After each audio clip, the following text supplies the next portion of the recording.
All right, let me tell you about my place. I'm Logan Harding. Woke up one morning, usual routine, birds chirping, quiet estate life, just how I like it. My family's had this place for 3 generations, 10 acres of rolling lawns, big oak trees, stately old colonial house. It's my slice of paradise, right on the edge of a busy suburban neighborhood, but always felt worlds away. My legacy, something I'm determined to protect. So, I'm making coffee, look out the window, and see this woman marching up my gravel driveway like she owns the place. Crisp white blouse, slacks, perfect blonde hair. Looked like she stepped out of a boardroom. Had this air about her, all authority and self-importance. I'd seen her around near the neighborhood park, but never spoken to her. Curious, a little wary, I stepped onto the porch. "Good morning," she says, voice clipped, no warmth. "I'm Karen Woods, president of the Oak Ridge Homeowners Association." "Okay, HOA president? Why is she here?" "Good morning, Ms. Woods," I said, offering a hand. "Logan Harding. How can I help you?" She ignored my hand, just pointed right at my hedges lining the front of the property. "I'm here about your landscaping. It's unacceptable. Those hedges are overgrown, don't meet community aesthetic standards." I blinked, looked at my hedges. Yeah, they were full, maybe needed a trim soon, but they looked charming, fit the old estate vibe. "I appreciate your concern," I said, trying to be diplomatic, "but my property isn't part of the Oak Ridge HOA. This place was here long before the neighborhood, always been independent." Her eyes narrowed. "Sharp. That doesn't matter. If you're within Oak Ridge boundaries, you follow our rules. And our rules say landscaping must meet a specific standard." Okay, now I'm irritated, but I keep my cool. "Ms. Woods, I assure you, my property is private, not under HOA jurisdiction. I have the original deed, property records to prove it." She crossed her arms, defiant. "Dealt with people like you before. Think you're above the rules. Everyone here contributes to the community's upkeep. Refuse to comply, we'll issue fines." My patience snapped. I went inside, grabbed the folder with my property records, came back out. "Here," I said, handing them to her. "These documents clearly state my estate is not part of your HOA. My family owned this land for over a century, always independent." She barely glanced at the papers, just waved them away dismissively. "I'll have our legal team review this. In the meantime, I expect those hedges addressed. You have 1 week." She turned, marched back down the driveway, heels clicking. I stood there, fuming. The arrogance, the baseless threats. I almost let it go, but something felt wrong. This wasn't just about hedges. Called my lawyer, Jessica, that evening. Been our family attorney for years. "Logan," she reassured me immediately, "I've seen your records. The HOA has 0 legal authority over your estate. They try to fine you? They're breaking the law." Felt better, but still determined. "Thanks, Jessica. I'll keep you posted." Few days went by, normal life. Tended the garden, walked the dog. But Karen's visit stuck in my head. Knew she wouldn't back down easy. Sure enough, one morning, bright orange notice nailed to my front gate. Oak Ridge HOA logo. Said my property violated community landscaping standards. Threatened a $1,000 fine if I didn't comply in 7 days. The audacity. I ripped it down, called the number on it, HOA office. Got put on hold, then Karen herself answered. "Oak Ridge HOA, Karen Wood speaking." "Logan Harding here," I said, voice firm. "Just found an illegal notice on my property. I've already told you, my estate isn't under your jurisdiction. This is trespassing." Her voice dripped condescension. "Mr. Harding," as I said, "our legal team will review it. Meantime, comply. Save yourself trouble." I clenched my jaw. "Karen, one more time, stay off my property. Any more stunts like this, there will be legal consequences." She actually laughed smugly. "Do what you feel you need to, Mr. Harding. But remember, the HOA maintains community integrity. Cooperate, or you'll find it hard to stay here." Click. Okay, now it was personal. She wasn't just overstepping. She was intentionally trying to bully me. This wasn't about hedges. It was about power. Her power. Spent the rest of the day gathering more evidence. Photographed the damaged gate where the notice was nailed. Documented every interaction I'd had with her and the HOA. Built a solid record of her harassment. That evening, sitting on my porch, glass of wine, looking out at my beautiful, peaceful property. Oak trees swaying, sunset painting the sky. This was my sanctuary. My family's legacy. No way was I letting someone like Karen Woods take that away. I thought the threatening phone call might have finally gotten through to Karen. Maybe she'd back off. Yeah, right? I underestimated her sheer stubbornness and, frankly, her delusion of power. The next week was a masterclass in HOA harassment, escalating from annoying to downright aggressive. It started subtly. Well, subtle for Karen. A landscaping crew showed up one morning, unannounced, parked right in front of my gate. Looked official enough. I went out, thinking maybe they had the wrong address. Nope. Foreman holds up a work order. Got orders to bring the property into compliance with HOA standards, he says, looking weary. Compliance with what? I asked, already feeling my blood pressure rise. I didn't hire you. This property isn't in the HOA. He just shrugged. Following orders, sir. Says here, trim hedges, remove the unauthorized garden trellis, clear clutter visible from the road. My eyes widened. The trellis? That thing was a family heirloom. My grandfather built it decades ago. Absolutely not, I said firmly. This is private property. You're trespassing. Pack up and leave. Now. The foreman hesitated, looked at his crew, probably didn't want the hassle. After a minute, they loaded up and drove off. Relief washed over me, but it didn't last. Later that day, another letter taped to my front door. Official HOA letterhead again. Accused me of obstructing HOA-mandated improvements. Threatened more fines, hinted at legal action if I kept resisting. I immediately called Jessica, my lawyer. Document everything, Logan, she advised calmly. Every letter, every visit, every phone call. The more evidence of harassment, the stronger our case if this goes to court. So, I did. Kept a meticulous record. Installed more security cameras, covering every angle of the property line. If they trespassed again, I'd have proof. And, surprise, surprise, they did. A few days later, I came home from running errands to find a pile of fresh tree trimmings dumped right in the middle of my driveway. Blocked me completely. Didn't take a genius to figure out who was behind it. A neighbor walking his dog saw the same landscaping crew working nearby earlier that morning, acting suspiciously near my property line without permission. Infuriated, I marched straight down to the HOA office. Karen was sitting behind her desk, typing away like butter wouldn't melt in her mouth. Mr. Harding, she said sweetly, looking up. What a surprise. Cut the act, Karen, I snapped, slamming my folder on her desk. Your crew trespassed again. Dumped debris in my driveway, damaged an oak tree. I've had enough. She feigned innocence. Sorry to hear that. But as I've told you, your property falls within our jurisdiction. Landscaping adjustments were necessary. I shoved the folder towards her. Copies of my deed, legal documents proving exemption, photos of the dumped trimmings, the damaged tree. This is proof my estate isn't yours to mess with. You're harassing me, breaking the law. Her confident facade finally cracked, just for a second. She pushed the folder aside. I'll have our legal team review this, she said dismissively. Until then, cooperate. It's in everyone's best interest. I picked up the folder and left, seething. Reasoning with her was pointless. Her arrogance was boundless. The next few days were quiet, too quiet. Then, another letter.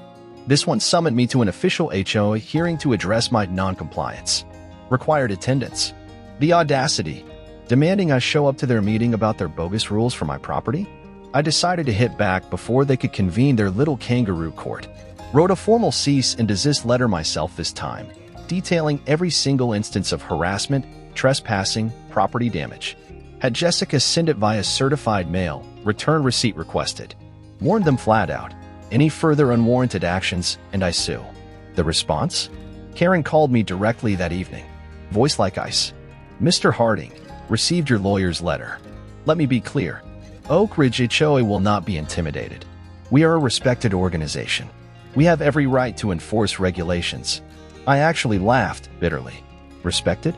Karen, you've trespassed, damaged property, harassed me repeatedly. You're operating outside the law, and you know it. Her voice hardened. You're making this difficult. Insist on being difficult, we'll escalate. My grip tightened on the phone. Go ahead, Karen. Escalate. I'll see you in court. Click. Silence. The weight of it all pressed down. This wasn't just about hedges anymore. This was about defending my rights, my home, my family's legacy. Over the weekend, I fortified my property. More no trespassing signs. Called a security company for extra cameras. Talked to more neighbors. And the stories poured out. Martha fined $500 for planting the wrong roses. The young couple forced to repaint their house twice because Karen kept changing her mind about the color palette. It wasn't just me. Karen ran the HOA like a tyrant, controlling everything. I realized I wasn't alone.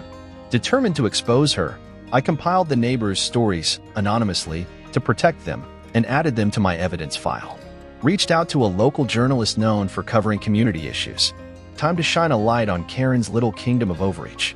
As I prepped for the inevitable legal battle, I felt a strange sense of purpose.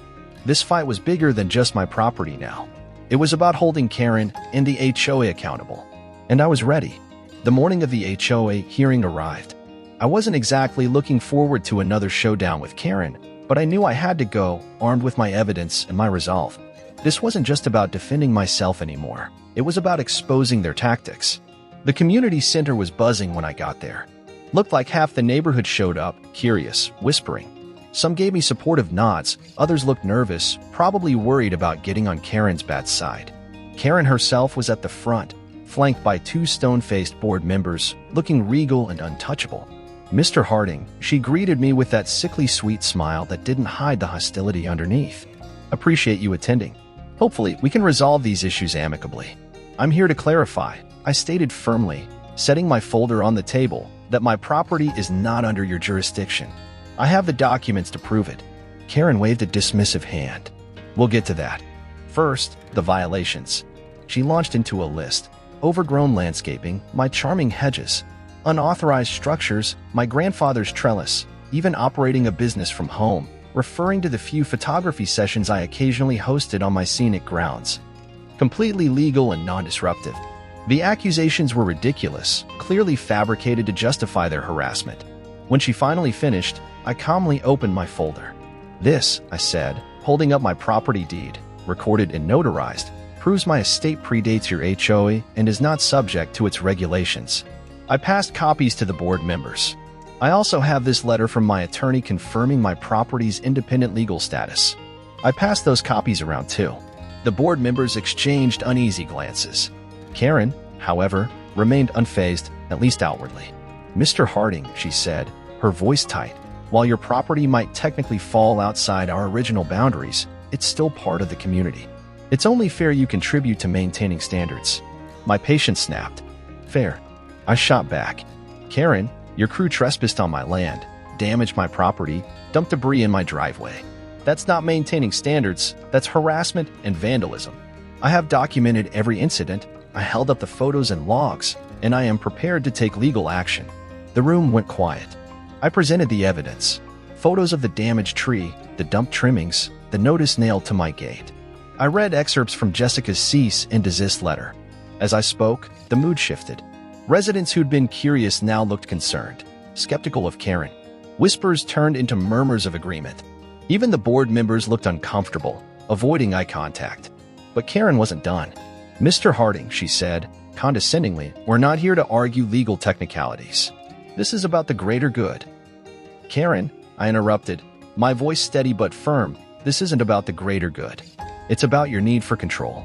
You've harassed me, trespassed, overstepped your authority repeatedly. This stops now. Before she could respond, Richard, one of the board members, a quiet guy I hadn't expected to speak up, raised his hand. Excuse me, he said, addressing Karen, I think we need to step back. If Mr. Harding's property isn't legally part of the HOA, then we have no right to enforce rules on him. Maybe it's time we reconsidered our approach. Karen shot him a look that could freeze fire. Richard, we have a responsibility. But he's not flouting rules he's subject to. Richard countered, gaining confidence. He's not under our jurisdiction. We need to focus on the properties that actually are. A ripple of agreement went through the room. Other residents, emboldened, started speaking up. The woman fined for her basketball hoop. The couple forced to repaint their door twice. Story after story tumbled out, painting a clear picture of Karen's reign of tyranny. Karen's composure finally shattered. Her face turned red, her confidence dissolving into pure irritation and defensiveness. These are isolated incidents, she insisted, her voice rising. Everything we do is for the benefit of the community. I decided it was time for the knockout punch. Karen, I said calmly, this isn't about the community. It's about you abusing your position. But it ends here. If you or the HOA take any further action against me or my property, I will file a lawsuit. And judging by the stories I've heard today, I looked around the room, meeting the eyes of my neighbors. I won't be the only one. The room erupted in applause. Karen stood there, crimson-faced, utterly defeated, speechless for the first time. The meeting ended with the board agreeing to review their policies and practices. Karen clearly wasn't giving up, but she'd lost the room, lost her control. Leaving the community center, I felt relieved, but also determined. The battle wasn't over, but I'd struck a major blow. Neighbors approached me, expressing support, offering to testify if needed. For the first time, I didn't feel alone. That night, sitting on my porch, overlooking my estate, I knew the road ahead might still be rough. But I was ready. This was more than just about hedges now. It was about protecting my home, my legacy, and my right to live free from unwarranted interference. And I wasn't backing down. The HOA hearing was a turning point, no doubt. Karen Wood's power, once seemingly absolute, was crumbling under the weight of community backlash and legal scrutiny. But I knew better than to think she'd just fade away quietly. People like her don't give up easily. The weeks following the hearing were tense. The neighborhood was buzzing. More residents came forward, sharing their own horror stories about Karen and the HOA board. It turned out the harassment, the bogus fines, the intimidation, it was way more widespread than I initially thought. My fight had opened the floodgates. Meanwhile, Karen, though publicly weakened, was apparently working behind the scenes. One crisp morning, I woke up to the sound of heavy machinery again. My heart leaped into my throat. Not again. I bolted outside. A bulldozer was parked near my property line, engine idling. A crew of workers milled about, looking uncertain. And standing there, directing them, was Karen, clipboard in hand, that same defiant look on her face. "What do you think you're doing?" I demanded, marching towards them, phone already recording. The foreman looked up, clearly startled. HOA ordered us to remove the unauthorized fence and clear the overgrown vegetation." "Unauthorized?" I repeated, incredulous. "That fence has been here for decades. It marks my property line. And overgrown vegetation? It's ivy. It's part of the estate's character." Karen stepped forward, blocking my path. "Mr. Harding," she said, her voice dripping with fake patience, "we're addressing community violations. This fence violates aesthetic guidelines. We received complaints." "Complaints? From who?" "You." I shot back. "I've shown you my deed. I've proven this isn't your jurisdiction. You have no right." Her expression hardened. "This isn't just about you, Mr. Harding. It's about the community. If you refuse to cooperate, we'll escalate." "Legally, you mean?" I smirked, holding up my phone. "Great. Let's call the police. Right now." Karen's eyes flickered with uncertainty. She knew the law wasn't on her side, especially after the public hearing. "Go ahead," she snapped, trying to call my bluff. "We're well within our rights." I dialed the local police department, explained the situation clearly, HOA trespassing again, attempting property damage despite prior warnings and lack of jurisdiction. Within 20 minutes, a patrol car arrived. Officer Davis, a no-nonsense woman I recognized from previous calls, unfortunately, stepped out and immediately assessed the situation. "Morning," she said, nodding to me, then turning to Karen. "What seems to be the problem here?" I explained everything again, gesturing to the workers, the bulldozer, my clearly marked property line. Karen launched into her usual spiel about community standards and her authority. Officer Davis held up a hand, cutting her off. "Ms. Woods, do you have any legal documentation, a court order, a valid easement, proving your authority over this specific property?" Karen faltered. "Well, no, but the bylaws." "That's what I thought," Officer Davis said curtly. She turned to the workers. "Pack up your equipment and leave. You are trespassing on private property." To Karen, she added, "Ma'am, if I get called out here again for this, you could be facing charges yourself." The foreman didn't need telling twice. He signaled his crew, and they quickly loaded up the bulldozer and left. Karen stood there, fuming, utterly humiliated as Officer Davis took down my official complaint. "This isn't over," she hissed at me as she finally stalked away. "Karen," I called after her. Unable to resist, the only thing I regret is not calling the police sooner. With the workers gone and Karen retreating, I felt a wave of vindication, but also exhaustion. This had to stop. I called Jessica immediately. She tried it again, Jessica. Brought a bulldozer this time. "Unbelievable," Jessica sighed. "Okay, Logan, this is it. We filed the lawsuit. Trespassing, harassment, property damage, intentional infliction of emotional distress. We have more than enough now. Over the following days, Jessica prepared the lawsuit. She also helped me draft a public letter, not just to the HOA board, but to all the residents of Oak Ridge. In it, I detailed my entire experience, the initial confrontation, the bogus notices, the landscaping crew, the dumped debris, the threats, the hearing, and now the bulldozer incident. I included copies of my deed in the attorney's cease and desist letter. I urged anyone else who had faced similar harassment to come forward to join a growing call for accountability. I distributed the letter myself, putting one in every mailbox. The response was overwhelming. Calls and emails flooded in. People I'd never met shared stories of Karen's bullying, arbitrary fines, invasive inspections. The tide had truly turned. Emboldened by the outpouring of support, I organized a community meeting, independent of the HOA, held it right at the town hall. The place was packed. I stood at the front, flanked by Jessica and several neighbors who were finally ready to speak out publicly. "Thank you all for coming," I began. "I'm here today not just to share my story, but to shed light on a pattern of abuse and overreach by the Oak Ridge HOA, specifically under Karen Wood's leadership. This isn't just about me, it's about all of us whose rights have been ignored." I recounted the events again, presenting the evidence clearly. Then, one by one, other neighbors stood up, sharing their own harrowing experiences. The collective outrage in the room was palpable. It became clear this wasn't just Karen. It was a systemic problem within the HOA board that had allowed her behavior to continue unchecked for years. Karen, who had apparently decided to brave the meeting, sat silently in the back, her face pale, her usual confidence gone. When people started demanding answers from her directly, she eventually stood up. "This is a witch hunt," she declared, her voice shaking slightly. "Everything I've done has been for the good of this community." A man in the audience scoffed loudly. "Good for the community? You've been bullying us for years, Karen.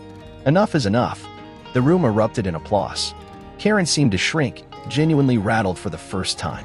In the days following that explosive meeting, the Oak Ridge HOA board held an emergency session.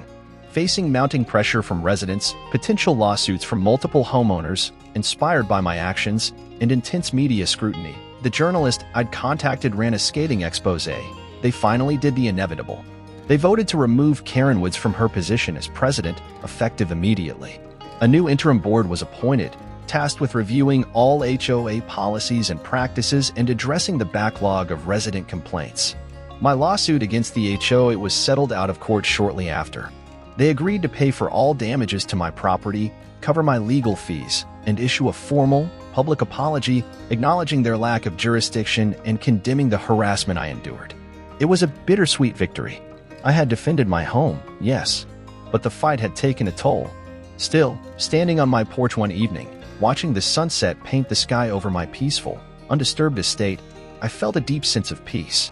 The ivy-covered fences stood tall, the oak trees rustled gently. My sanctuary was safe. More importantly, the community had found its voice. They had stood up together against injustice. The reign of the HOA tyrant was over. And maybe, just maybe, Oak Ridge could finally become the peaceful neighborhood it was always meant to be. The fight had been worth it, not just for me, but for everyone.